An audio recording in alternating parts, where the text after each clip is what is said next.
Hi everyone, welcome back to another tips and trick video on Microsoft Teams. And today I'm going to be walking you through on how you can add a guest to a team in Microsoft Teams. The one thing to note is that you do need to be an owner in order to add a guest into Microsoft Teams, and as well for your administrator to have turned on the feature to send an invite to a guest user. Now, the reason why you may want to collaborate with a user in Microsoft Teams is to minimize the amount of email that goes on between you two. It's also helpful to keep track of all the information and files that are shared between you and this external user. Guests do have fewer capabilities than teams members or team owners, but they still can do a lot. Now to start, we want to navigate to the team that we want to invite our guest user to. And here I've created a external client B, which is a naming convention that is used across my organization to notify all users that this is Teams and channels that we use to talk to those outside of our organization. We're going to go to More Option, and here we're going to go to Add Member. And you're going to begin by typing in the user's email address. We're going to add the user as a guest here.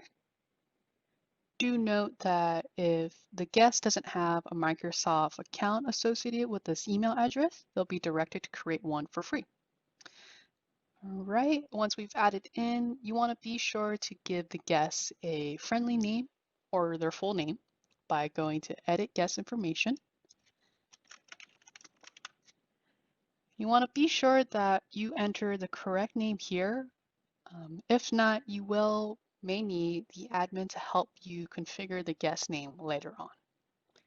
Once you're satisfied with the name, you're going to select Confirm by selecting the check mark here, and then going in to add the guest user.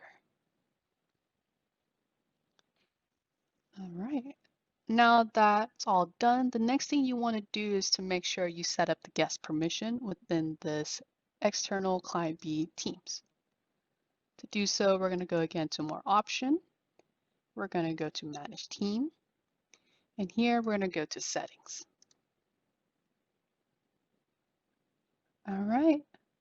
Here we're going to go and navigate to Guest Permission. And anything that you want your guests to do within this team, you want to be sure that it's checkmarked. And if you don't, you want to simply uncheck it. All right, now that you configure all your guest permission and have invited all the guest users as needed, you can now begin to collaborate with your team members in this team or the channel. Of course, if you found this video helpful, please give us a like and hit the subscribe button. And that way you can be notified of when the next tips and trick video comes out. And we'll see you next time.